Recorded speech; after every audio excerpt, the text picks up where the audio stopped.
Questions. Questions orales. The honourable member from Regina Capel. To this NDP Liberal government, it's clear the Prime Minister is not worth the cost of housing. He created housing hell by doubling rents, mortgage payments, and the needed down payment. And as housing prices skyrocket, the greedy federal government rakes in the cash. The Prime Minister now collects more in taxes on the sale of a new home than the carpenter or electrician that actually builds the house. The solution? Our common sense plan to axe the federal sales tax on new homes. On an $800,000 home, this will save a homebuyer $40,000. So why not provide some much needed relief and axe the tax off of new homes? The Honourable Minister of Housing, Infrastructure and Communities. Mr. Speaker, I'm pleased to see the Conservatives have taken some inspiration from our plan in removing the GST to help get more homes built. But what's completely unacceptable is how they say they're going to pay for it. And this is telling about their strategy across a range of policy areas. They want to cut the programs that are going to deliver housing for low-income and middle-class families today, just like they plan to cut the programs that are going to provide dental care for families who need it, like they plan to cut the programs that will deliver birth control to Canadian women for free, like the way that they oppose programs to support seniors with pensions, students with student loans, and families with the cost of raising kids. It's time to build, not cut. Hear, hear. The honourable member from Regina Capel. Mr. Speaker, actually, the Liberals' own housing advisor said that the Liberal plan is, quote, turning out to be nothing more than a heist of tax dollars flowing from the feds to municipalities. They fund bureaucracy and photo ops, not build new homes. It used to be in this country that it took 25 years for the average family to pay off their house. Now it takes 25 years just to save up for the down payment. Our plan on an $800,000 home will save a new home buyer $2,200 a year in mortgage payments. $800,000 used to buy you a mansion. Now you're lucky if you get 4 walls and a roof in Toronto and Vancouver. So why not adopt our plan and axe the tax off of new homes? The Honourable Minister of Housing, Infrastructure and Communities.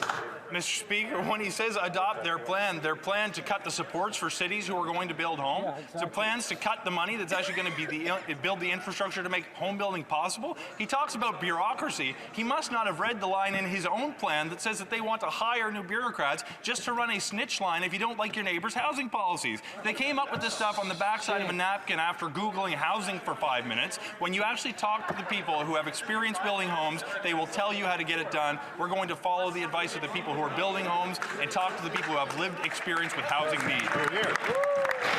The honourable member from Regina Capel. This from the minister who admitted at committee that his housing plan doesn't actually build homes. Their plan funds bureaucracy and photo ops. And the more the Liberals spend, the less they build and the more Canadians have to pay. Since this Prime Minister started giving hundreds of millions of dollars to city politicians, housing starts are down. They're down 10% in Ottawa, 15% in Winnipeg, and down 20% in Vancouver and Toronto. So why won't the government adopt our common sense plan to build the homes by axing the tax? The Honourable Minister of Housing, Infrastructure and Communities. Mr. Speaker, a point of clarification. Housing starts this year are actually up year over year, but up tens of thousands over the last time the Conservatives were in office, when their current leader actually had responsibility for the agency that manages housing in this country. But Mr. Speaker, to drive home the point that is most essential here, when they came up with a new idea on housing, they said they are going to pay for it by cutting programs that build middle-class and low-income housing for families right across this country. They want to cut housing, they want to cut health care, they want to cut supports to families, and that is completely unacceptable. The honourable member for Mégantic-L'Érable. After 9 years, the Liberal bloc isn't worth the cost of housing. The Liberal bloc has doubled the cost of rent, mortgage payments, and down payments. The federal sales tax adds $50,000 to the cost of houses that cost $1 million. Common sense Conservatives will axe the federal sales tax on new homes for an $800,000 home. That means buyers will save $40,000. That's $2,200 per year in mortgage payments. The Liberals, supported by the Bloc, will they axe the GST on housing, or will they continue to fund programs that only deliver photo ops? The Honourable Deputy Prime Minister.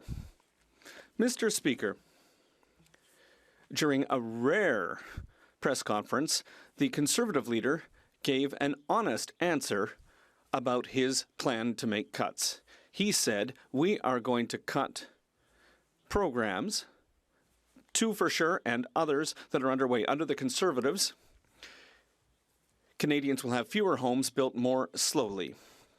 They'll have more costly visits to the dentist, later retirements, and families will have fewer supports. These cuts are completely unacceptable. The Honourable Member for Mégantic-L'Érable. Mr. Speaker, the Liberals' housing advisor said this morning that the Liberals' photo ops plan, the plan to accelerate home building, is useless and inefficient. You know, we've always assumed in Quebec that young people would be able to dream of having a home, but unfortunately, after 9 years of the Liberal bloc, the boss of Desjardins has confirmed that young people are going to have to wait 10-15 years longer than their parents before becoming homeowners. They won't be young anymore by the time they can afford a house. We need to get going. A generation is waiting. When will the Liberal bloc accept our common sense proposal to axe the GST on new homes? The Honourable Minister of Tourism and Economic Development. Once again, Mr. Speaker, the Conservative Party is giving a clear example of how, for everything they want to put in place, they're going to make a cut somewhere else. So, healthcare, social programs, and now today they're saying that they're going to cut the housing accelerator. Mr. Speaker, how can this member who comes from Quebec tell the government of Quebec that he wants to cut 8,000 affordable social homes in Quebec? Because that's what he's just told Quebecers today, Mr. Speaker.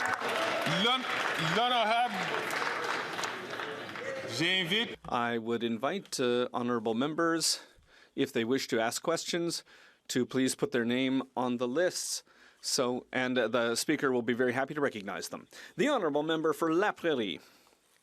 Everyone in Quebec is worried about our ability to welcome so many asylum seekers. But the number of asylum requests might go up because there are elections coming up in the United States in 8 days, and Trump has promised, as he said yesterday in New York, that as of day one, he'll launch the biggest program of deportation in the history of the country. He said he would deport up to 18 million people. Many Americans are very worried about this, but it should also worry the federal government.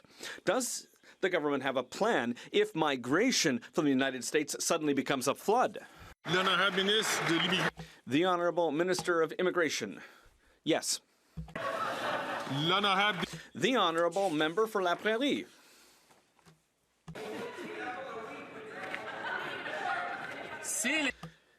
If people are afraid of being deported by Trump, they might wish to leave the United States.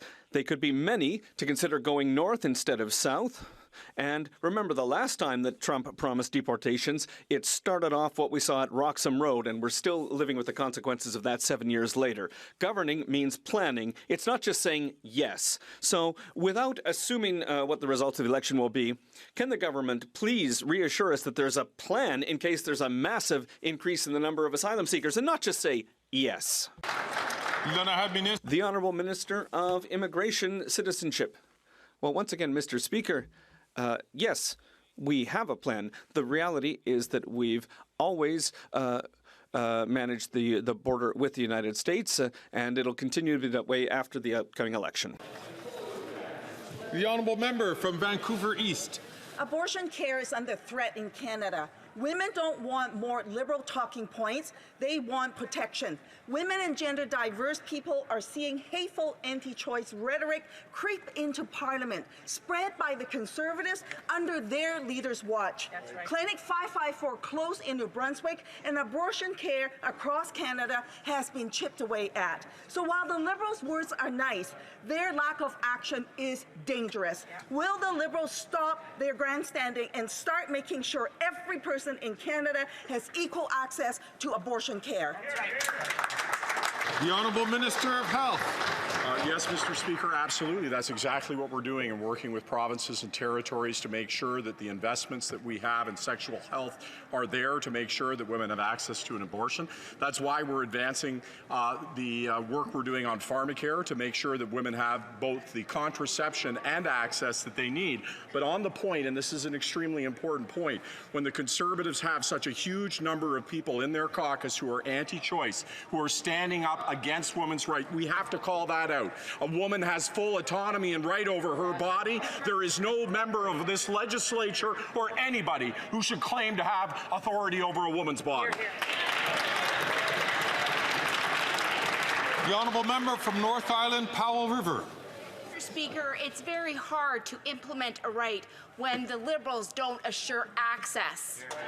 Women are scared. They're seeing Conservatives attack their right to choose. Meanwhile, the Liberals have allowed Conservative premiers to chip away at abortion care, making it nearly inaccessible in some provinces. When women and gender-diverse Canadians are sick of hearing these pretty words from the Liberals, and they sure don't want their health care in the hands of the Conservatives. They want their right to choose to be protected. Will the Liberals support the NDP in making sure abortion care is fully accessible for all? The Honourable Minister for Indigenous Services. You know what puts women's right to abortion care at risk, Mr. Speaker? A Conservative caucus over there with a third of their members having been greenlit by anti-choice organizations across this country, members across the aisle who have voted consistently for backdoor anti-abortion legislation, and a leader that will not stand up for the rights of women in this country. That's what's putting the risks of women's health at great jeopardy in this country, and we're not going to stand for it, Mr. Speaker. The honourable member from Foothills. After 9 years, the NDP Liberals just aren't worth the cost. Today, Hunger Count revealed more than 2 million Canadians went to a food bank in March, up 6% from the previous year, and food bank use has doubled since 2019, and a third of those relying on food banks are children, meaning millions of Canadian families can't feed their kids. The NDP Liberals increased the carbon tax 23%, leading to record-breaking food bank use. They're not done. They want to quadruple that tax. Will the Prime Minister end the suffering he has caused and call a carbon tax election? The Honourable Minister for Families, Children and Social Development.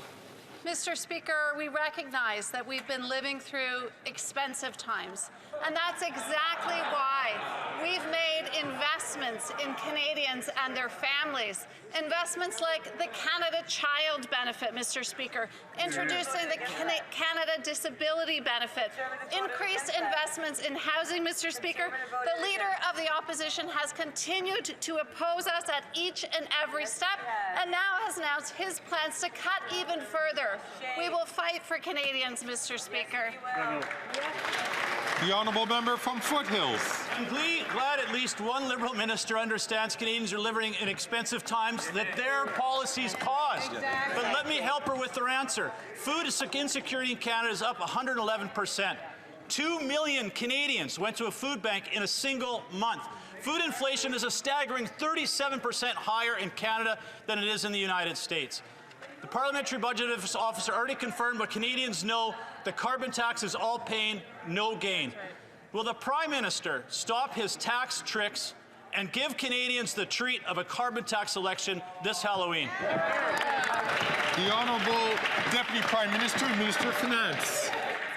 Mr. Speaker, we have known for a very long time that the Conservatives are crying crocodile tears when it comes to the most vulnerable in Canada. And today, the Conservative leader actually admitted it.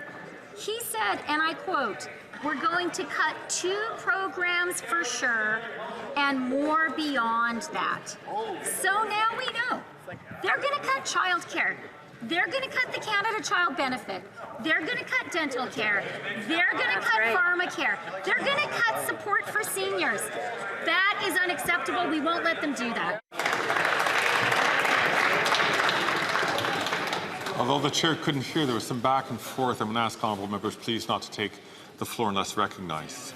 The honourable member from Calgary, Forest Lawn. After 9 years of the Liberal NDP government, they're not worth the cost or hunger. Food Banks Canada came out with a report that more than 2 million Canadians visited a food bank in March, a 6% increase from last year. 1 in 5 of those food bank users are workers, 70% are renters, and as Canadians' incomes decline, this government doubled housing costs and rent. Canadians' incomes are lower than they've ever been. And starving Canadians further that this woke NDP Prime Minister will quadruple their carbon tax scam. Why not just call a carbon tax election now and let Canadians decide? The Honourable Minister of Health. Mr. Speaker, the truth is that everywhere in the world, the costs of living have been incredibly difficult to deal with. And the Conservative solution to cut the things that provide vulnerable people support will put them in a much worse position. And let me put it into clarity. The earlier question referenced the United States. Do you know in the United States that the life expectancy is 5 years lower? Did you know in the United States that the average citizen has 6 more years in illness and disease? That's what their cuts would bring. That's the truth of what they're offering, and that's why we oppose their agenda. The honourable member from Calgary Forest Lawn. This is the health minister that brought scurvy back to Canada.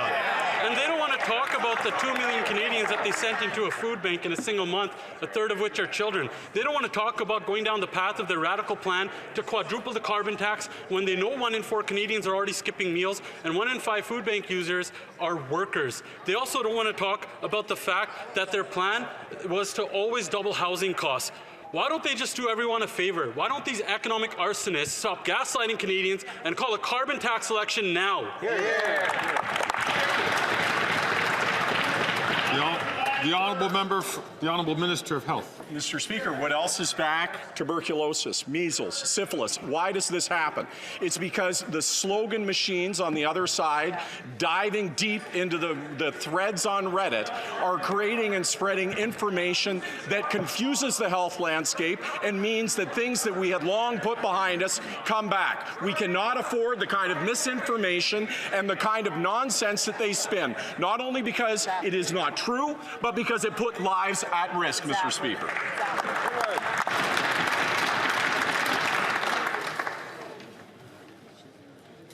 The honourable member from Peterborough-Kawartha.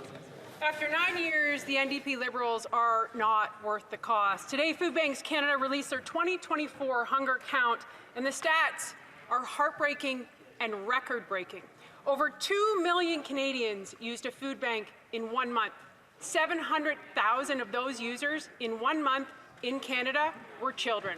And what's this Prime Minister's response? Well, he's going to drive up the cost of food even more by quadrupling the carbon tax. Canadians can't afford him. His caucus doesn't want him. So why doesn't he let Canadians decide what they want and call a carbon tax election? The honourable leader of the government in the House of Commons.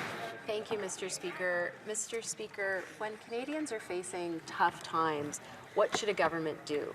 They should provide programs that provide supports to them, like the Canada Child Benefit, like making childcare more affordable, like dental care for seniors and vulnerable Canadians. But what is the Conservative plan? Well, it's to cut those programs. It's to take away the very supports that Canadians rely on when times are tough. Mr. Speaker, we know the Conservative plan, and it's to balance the books on the backs of Canadians. Mr. Speaker, we won't stand for that. We're going to stand for Canadians. Thank you. Very good. The honourable member from Peterborough-Kawartha. Mr. Speaker, Canadians will not stand for that gaslighting. After 5 years, in the last 5 years, food bank usage has doubled. It is the highest in history. People who used to volunteer at the food bank are now lining up to use it. Food banks are running out of food in Canada. Mr. Speaker, please, for the love of God, let them call a carbon tax election. This Prime Minister doesn't seem to understand the human consequences of his policies, that when you tax the farmer who grows the food, the trucker who ships the food, you end up taxing the Canadian who has to buy the food into poverty. Enough. Call a carbon tax election. The honourable leader of the government in the House of Commons. $7,782 a year tax-free. That's the Canada Child Benefit that has helped lift over 450,000 children out of poverty. What that member is calling gaslighting is real money that's helping real Canadians. Who's doing the gaslighting, Mr. Speaker? It's the Conservative members of Parliament that want to sell slogans instead of solutions. It's them who say that they can fix things while cutting the services and the programs that Canadians rely on. We're going to do real things that help real people. That's what we do on this side of the House. Beautiful! Ask the honourable member from Dufferin-Caledon, please, to not take the microphone, and not take the floor unless he's recognised by the Speaker. The honourable member from Oakland. On October 30th, Quebec will finally allow advanced requests for medical assistance in dying. And yet the health minister is still setting up roadblocks. Last week, he said that Quebec was moving too quickly, and he even suggested that it was possible that he might challenge the move. Mr. Speaker, Quebec isn't going too quickly. It's been preparing for years, and for years, patients like Sandra de Montigny have been fighting for this day. Will the minister cooperate instead of setting up roadblocks? The Honourable Minister of Health.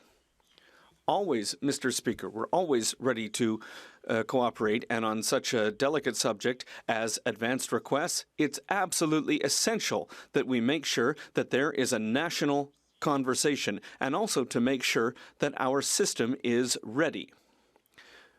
We need to make sure that we take the time necessary with this subject, because it's absolutely essential to make sure that the right choice is made. The Honourable Member from Okan. October 30th is in 2 days, and the federal government is still denying access to end-of-life care. For months, 6 professional orders have been asking for the criminal code to be harmonized with Quebec's law. We're 2 days from the deadline, and because the federal government has done nothing, there are doctors who are worried about the legal limbo around this issue. Will the federal government modify the criminal code and stop endangering access to care for sick patients? The Honourable Minister of Justice and Attorney General. I appreciate the question, and I appreciate the member across the way and his hard work on this issue. What I want to note is what the Minister of Healthcare said a moment ago. We are very aware of what the government of Quebec wants to do. We are also aware that we need to consult all the other provinces to make sure that we move forward with a national consensus on this issue. That is the best way to move forward. It's the method that we've used so far. We'll continue to work this way. The Honourable Member from Okan. The Bloc Québécois isn't calling for preferential treatment in the criminal code. It's a way forward to make sure that there's a proper legal framework in place for end-of-life care. Our bill, C-390, would allow provinces that have set a law and which are ready to move forward without risk with advance request.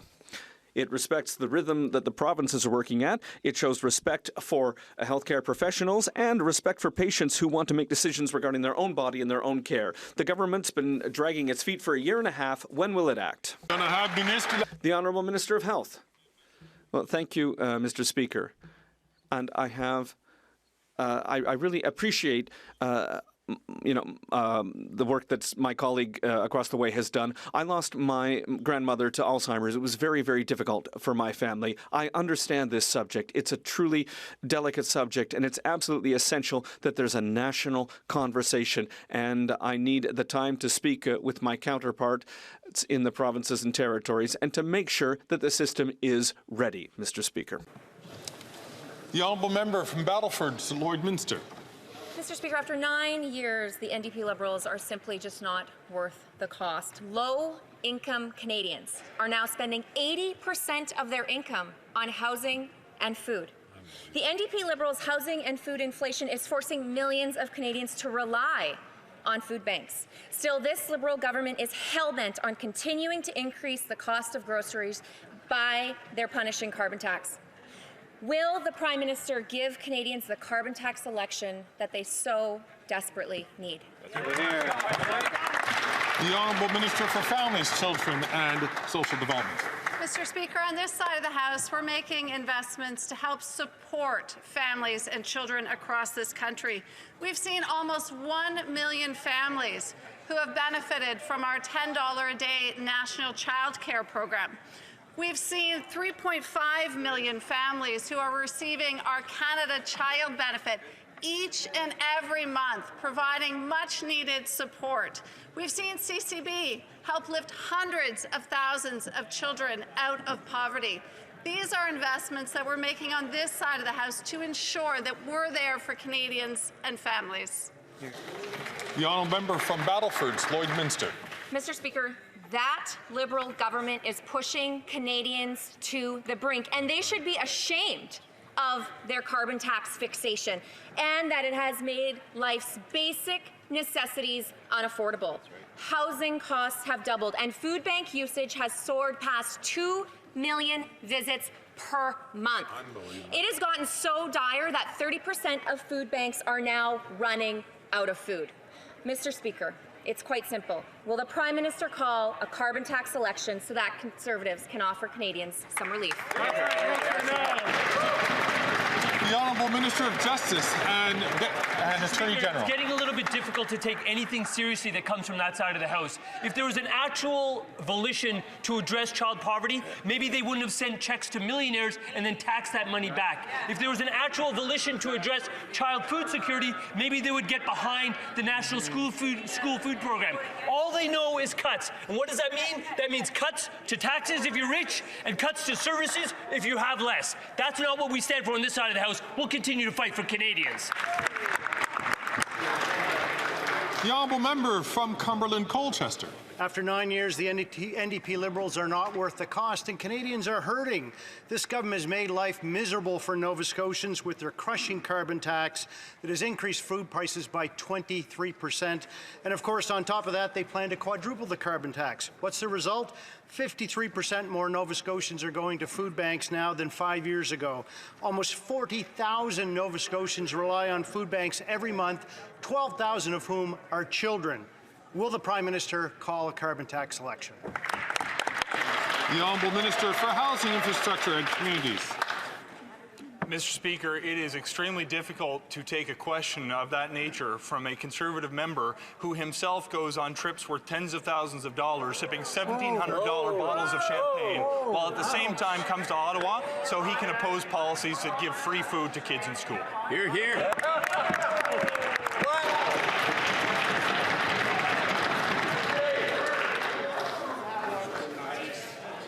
Alors, s'il vous plaît.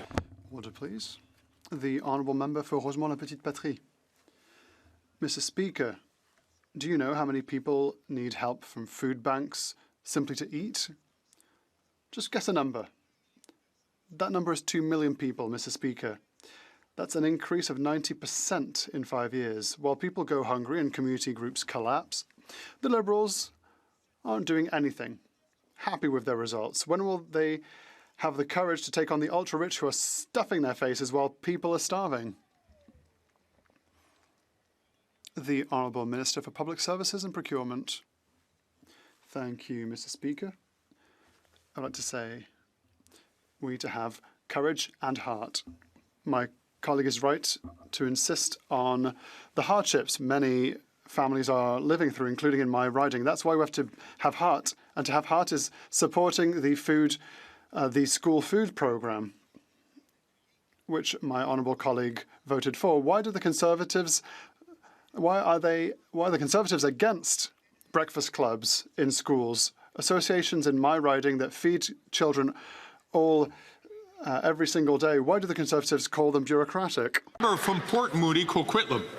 From Halifax to Port Moody, Coquitlam, all Canadians should be able to get where they need to go on public transit.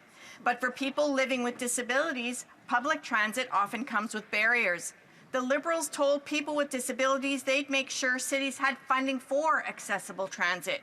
But just like with every Liberal promise, it's been delayed and forgotten. Will the Liberals finally deliver the promised funding for accessible public transit, or will they keep leaving persons with disabilities behind? Good question. The Honourable Minister for Mr. Speaker, Housing, Infrastructure and Communities. For her question. It's important that we make investments in public transit because we know the disproportionate impact it has on low-income families, on seniors, and yes, Canadians living with disabilities. We're moving forward with what will be the largest investment in the history of this country when it comes to public transit. This includes new baseline funding that will provide long-term, reliable allocations of funding to municipalities that will be made available, information will be made available to those partners over the next number of weeks. We are also launching large regional plans to allow massive expansions and significant new investments in active transportation, zero emissions vehicles, and yes, transit systems that will be accessible to make sure that every Canadian has the ability to navigate their needs in their community. The Honourable Member from Vaughan Woodbridge. Mr. Speaker, foreign interference poses a real threat to Canadians and our democracy. In this context, it's alarming that all but one of the opposition leaders obtained their security clearance. I have a simple question for the leader of the Conservative Party. When is he going to get his security clearance, address risk within his own party, and put... I'm just going to make sure that the Honourable Member has 17 seconds left on the clock, but as you know, questions in question period need to be directed toward the administration of government. The honourable members. Mr. Speaker, foreign interference poses a real threat to Canadians and our democracy. In this context, it's alarming that all but one of the opposition leaders obtained their security clearance. Mr. Speaker, to the federal government, what are we doing to ensuring that the security of our democracy is protected and ensuring that all opposition leaders get their security?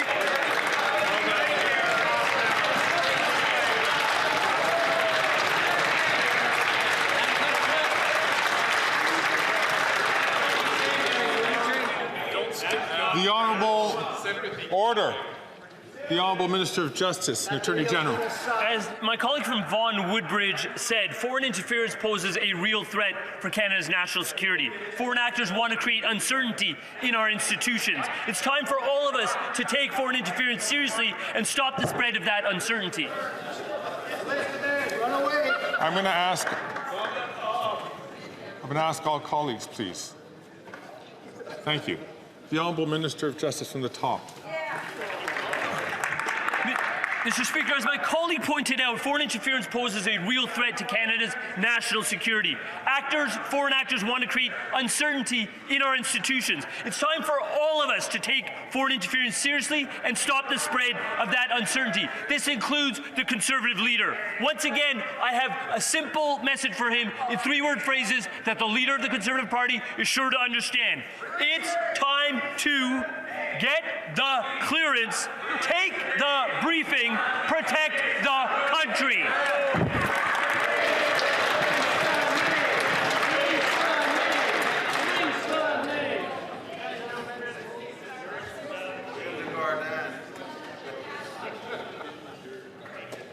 The Honourable Member from Kelowna Lake Country. After 9 years of these NDP Liberals, they are not worth the cost of housing. They doubled rent, doubled mortgage payments, doubled down payments, and homeless encampments have opened in record numbers across Canada. Most young adults believe they will never afford a home. The federal GST adds a staggering cost to home costs, and the Common Sense Conservatives said today that we will axe the federal sales tax on new homes sold.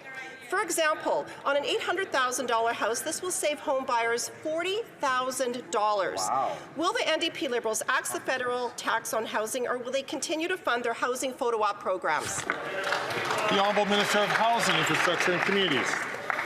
Mr. Speaker, I thank the honourable member for her question. It's interesting because she represents a part of Kelowna. I was in Kelowna a year ago last week to announce the Housing Accelerator Fund would be contributing $31.5 million to her community. What her leader actually announced this morning is that he's going to cut that fund. She is now in the awkward position of defending an increase of taxes to her constituents of $31.5 million. Mr. Speaker, on this side of the House, we're going to advocate for programs that get homes built, not for cuts to the communities that we represent, which is simply shameful. The Honourable Member from Kelowna Lake Country.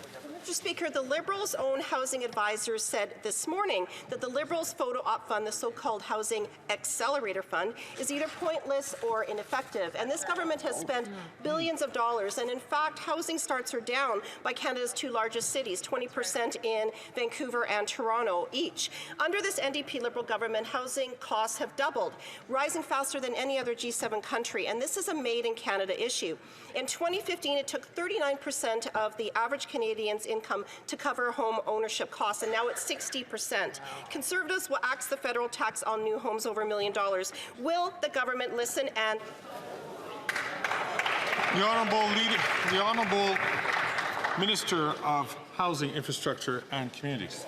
Mr. Speaker, my honourable colleague is very proud to stand beside her leader who's advocating that he's going to raise taxes by $31.5 million on ratepayers in Kelowna. 1 year ago, last week, I personally announced, where I shared with the Council, including the former Conservative Member of Parliament for Kelowna, that they were grateful for this money that was going to help them build homes more quickly. In this House, it is unbelievable to me that any Member of Parliament would listen to their constituents at home, come to Ottawa, and demand that Ottawa take money from them. We are going to advance programs that build homes and support communities. It is unthinkable that a member would come and oppose money for the...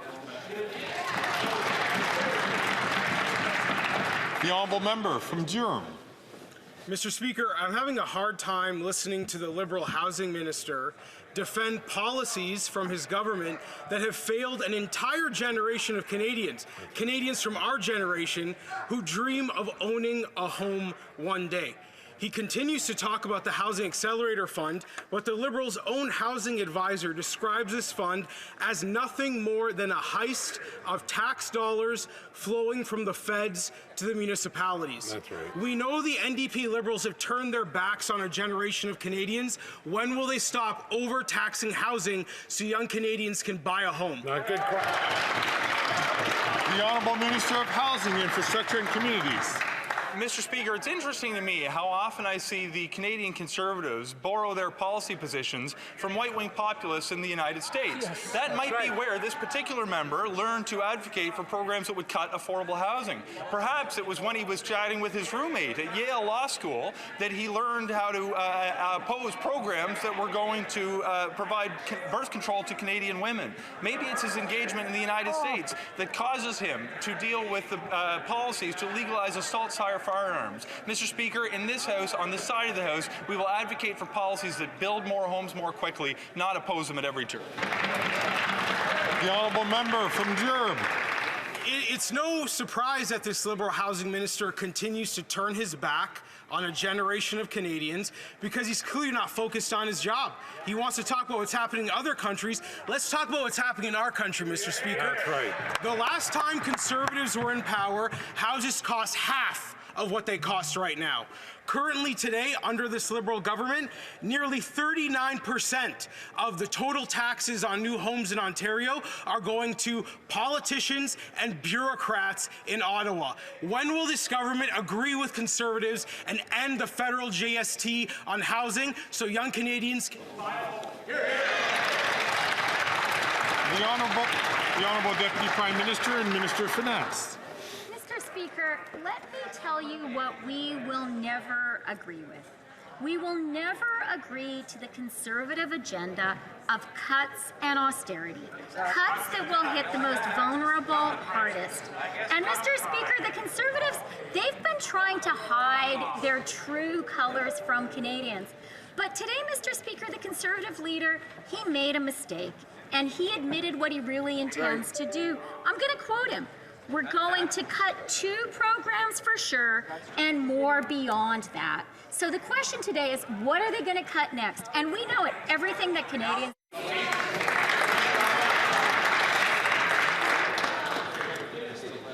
L'honorable député de Rivière. The honourable member for Rivière-du-Nord. Mr. Speaker, one of the most powerful and dangerous criminal groups are the Arab Power Group, the 2 leaders of which are locked up in prison. And yet it is from federal penitentiaries, that Younes Aitaki, the leader of the criminal group, and Sylvain Kabouchi, his number 2, run their operations. Arsons, protection rackets, murder. Nothing stops these new criminal organizations, especially not being in federal prison, apparently. Can the minister explain how gangs that sow terror and death in the streets of Montreal can be run from federal prisons? The Honourable Minister for Public Safety. Mr. Speaker, of course I share my colleagues' concerns. These are concerns that are shared by everyone in this House. I was able to meet union representatives and Correctional Services Canada officials, so we could talk about extra technology that we could implement and add to those that already exist to make sure that examples like my colleague do not happen. We are also working with the Quebec Correctional Service and Minister Bonnardel to give them these tools as well. The Honourable Member for Rivière-du-Nord. Mr. Speaker, according to Kingpin Gregory Woolley, who was himself murdered in the parking lot of a community health centre in the presence of his wife and their child, the Arab Power Group is out of control and the next gang war will be a bloodbath. The leaders are in prison and they have nothing to lose, and yet they run their criminal operations from cell phones that are smuggled into federal prisons. We know it, the government knows it, the media reports it. How is it that notorious criminals still have access to phones in prison? Why isn't the minister doing anything about it? The Honourable Minister for Public Safety. Mr. Speaker, our colleague knows full well that the government is doing a lot for this. We've invested in technology. I myself went to a federal prison in Quebec, and I saw the technology that exists. I saw how we can stop drones from reaching prisons. Of course, we won't talk about the implemented technology because information is not public, because that would give criminal gangs information to circumvent our measures. We will continue to invest in these technologies, and we will do everything that is necessary to protect people in prisons and outside. The Honourable Member for Lévis-Lotbinière. Mr. Speaker, after 9 years, the Liberal Bloc is proving every day that it is not worth the cost of housing. The Liberal Bloc doubled rents, mortgage payments and down payments. Only the common sense Conservatives will eliminate the federal sales tax on new homes. That's $40,000 in savings or $2,200 a year in mortgage payments on an $800,000 home. Mr. Speaker, will the Bloc-supported Liberals have the courage to abolish the federal sales tax on housing, or will they continue to fund their photo-op programs? The Honourable Minister for Tourism.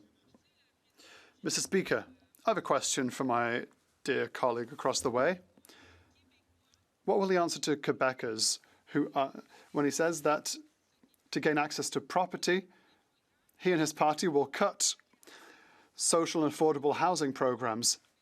What will his answer be for Quebecers when he will have to announcement that he will cut the 8,000 social housing units in his riding? On this side of this House, we give access to housing, but we give a roof to the most vulnerable, Mr. Speaker. The Honourable Member for Lévis-Lotbinière. Mr. Speaker, under the previous Conservative government, our leader built 195,000 housing units. At the time, the proportion of a family's average income spent on housing was 39%. Today, it is 60%, Mr. Speaker. The Liberals' failed housing policies have ruined Canadians' purchasing power. Mr. Speaker, the $8 billion Liberal programs have doubled the cost of rents, mortgages and down payments in 9 years. When will the Liberals and the Bloc call an election to finally give Canadians affordable housing? The Honourable Minister for Public Services and Procurement. Well, thank you, Mr. Speaker. My colleague perhaps doesn't know this yet. He keeps talking about affordable housing. Perhaps he should check the statistics. The answer given to information asked last year, 6 affordable housing units that the Conservative leader built when he was housing minister throughout the country. So I'd like to ask him how only 6 were built. But these 6 housing units can't even be found. We've been trying to find them. We can't find them, Mr. Speaker. It beggars belief. The Honourable Member for Charlesbourg-Haute-Saint-Charles. Mr. Speaker, the Office of the Privacy Commissioner has reported there were allegedly only 113 privacy breaches at the Canada Revenue Agency between the years of 2020 and 2024. But CBC Radio-Canada reports that the number has risen to more than 31,000 security breaches, directly affecting 62,000 Canadian taxpayers. The CRA now claims to have issued payments totaling $190 million in connection with confirmed cases of fraud since 2020. The Minister has tried to hide this information from the public and parliamentarians. Will she allow Canadians to recoup this $190 million? The Honourable Minister for National Revenue. Thank you, Mr. Speaker. First of all, I'd like to say that fraud is completely unacceptable and that we have undertaken measures to fight it. The CRA is a target of choice because within the agency there's a lot of personal information and benefits are processed, tax returns are processed, but our systems are robust, Mr. Speaker. The agency has methods to protect, detect and block attempts of fraud. And every time there is an attempt that is detected, the person involved is noted and is informed. So we are making every effort to fight the situation. The Honourable Member for Pontiac. Mr. Speaker, over 30 years ago, the Supreme Court of Canada established the right to abortion in Canada in a safe way for their reproductive health. But today I'm concerned. I'm concerned because Conservative MPs continue to put forth petitions and bills. Some are even going to Florida to anti-choice rallies It's not their business, Mr. Speaker. Can the Minister of Economic Development today reaffirm the government's commitment to supporting women's reproductive health and women's rights as a whole? The Honourable Minister for Tourism. Mr. Speaker, when we talk about the right of women to choose, women are concerned from coast to coast to coast. I would like to commend the courage of the MP for Richmond Athabasca, who unveiled the Conservative Party's hidden agenda. He said, I've seen a rise in the number of pro-life MPs within the organisation, strong members who influence policy. One of the Conservatives' hidden agendas is to elect anti-choice candidates and adopt anti-choice laws. On this side of the House, we're protecting the right of women, and we reject anti-choice candidates. That is what it looks like to defend women truly. The Honourable Member from Simcoe North. Mr. Speaker, after 9 years of this Liberal government, this Prime Minister is not worth the cost. In the latest scandal to hit the Canada Revenue Agency, over 60,000 taxpayers had their personal private information hacked. Not only are these individuals' information floating around on the internet, it also costs taxpayers money. Over $190 million have been improperly paid to scam artists because of privacy breaches at Revenue Canada. Wow. Will the minister get information, call in the RCMP about this privacy breach, and so that taxpayers can be repaid? Minister Revenu National. The Minister of National Revenue. Thank you, Mr. Speaker.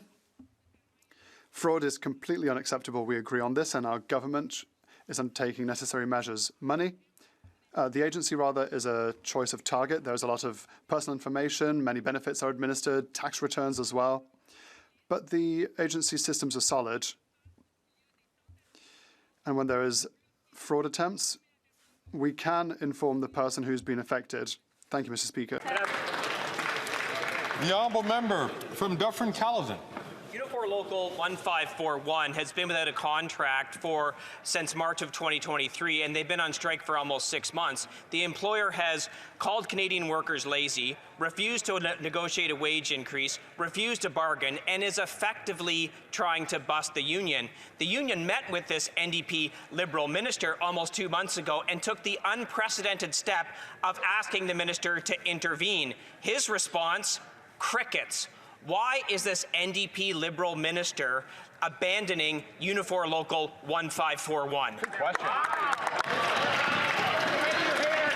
The Honourable Minister of Labour and for Seniors. Mr. Speaker, the government, of course, is monitoring the situation closely, indeed daily. Mediators are working with the parties and available to assist at any time, and we urge them to continue their efforts to reach agreements.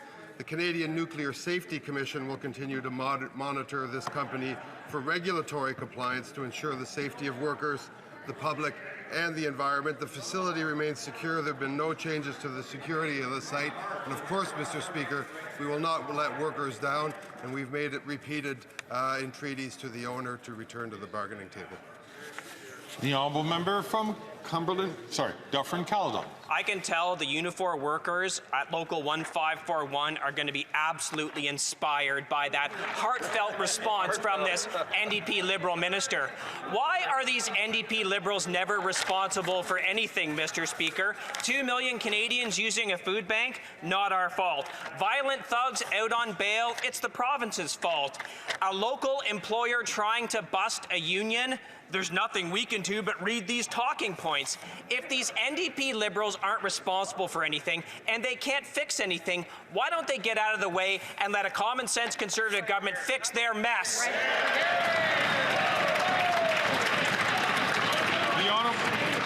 The Honourable Minister for Labour and for Seniors. We'll take no lessons from this right-to-work Conservative Party in terms of labour relations in Canada. The people who've stood up repeatedly to vote to remove power from unions, to force unions to reveal their financial statistics, and also to make sure that unions find it hard to certify in workplaces. These union-busting Conservatives will give us no lessons.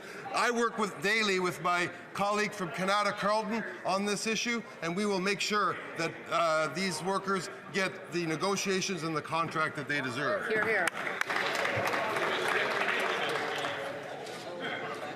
The honourable member from Davenport.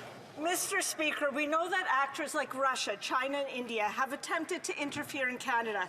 Recently, the RCMP revealed that agents linked to the Indian government are involved in serious criminal activities in Canada. I'm going to ask the honourable member from Grand River Miramichi to please not speak out and to allow the question to be asked as the Speaker had recognized the honourable member. I'll ask the honourable member from Davenport to start from the top. Mr. Speaker, we know that actors like Russia, China and India have attempted to interfere in Canada. Recently, the RCMP revealed that agents linked to the Indian government are involved in serious criminal activities in Canada, including extortion and a murder of a Canadian citizen. It is time for all political party leaders to put country before party. My question for the government House Leader is why won't the Leader of the Opposition do the right thing and join all opposition leaders and get a security clearance so he can act on foreign interference and protect Canadians? Right on, the Honourable Leader of the Government in the House of Commons. Thank you, Mr. Speaker, and I'd like to thank my colleague from Davenport for that really important question when it comes to protecting our national security. Mr. Speaker, when Canadians send us here, they think that we're going to do one thing, and that's putting the national security of Canada first and putting Canadians first. Mr. Speaker, every leader of a party in this place has received their security clearance except for the leader of the Conservative Party of Canada. The question is why? What is he hiding?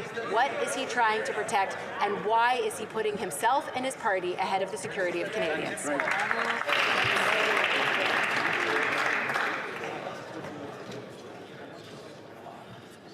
The honourable member from Windsor West. Mr. Speaker, under this Liberal government, multi-billion-dollar companies feel emboldened to use shady tactics to rip off Canadians. After this government rubber-stamped the Rogers takeover of Shaw, they promised lower costs but have snuck in price hikes for Canadians. The Liberals have done nothing to protect people. Instead, they rewarded Rogers with over $165 million in federal money. Rogers must be put on notice, reverse the cuts, or be banned from federal contracts. Will the Liberals have the courage to do it? Yes or no? The Honourable Parliamentary Secretary.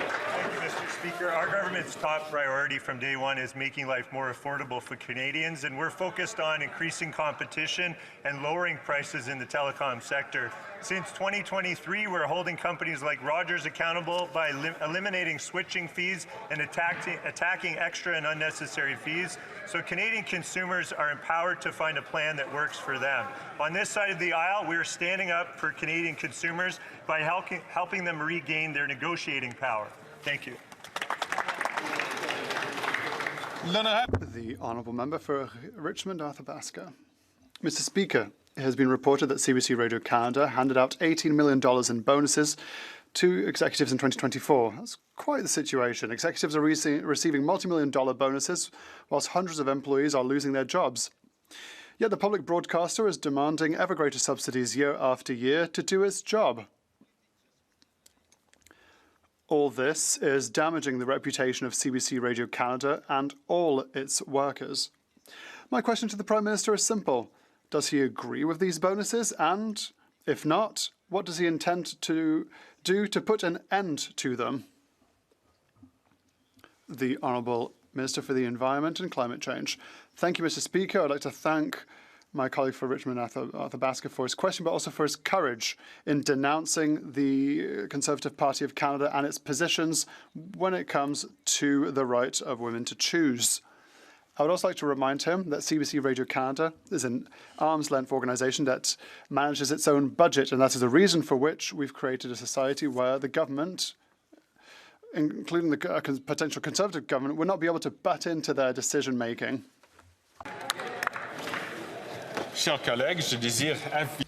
Honourable colleagues, I wish to let you know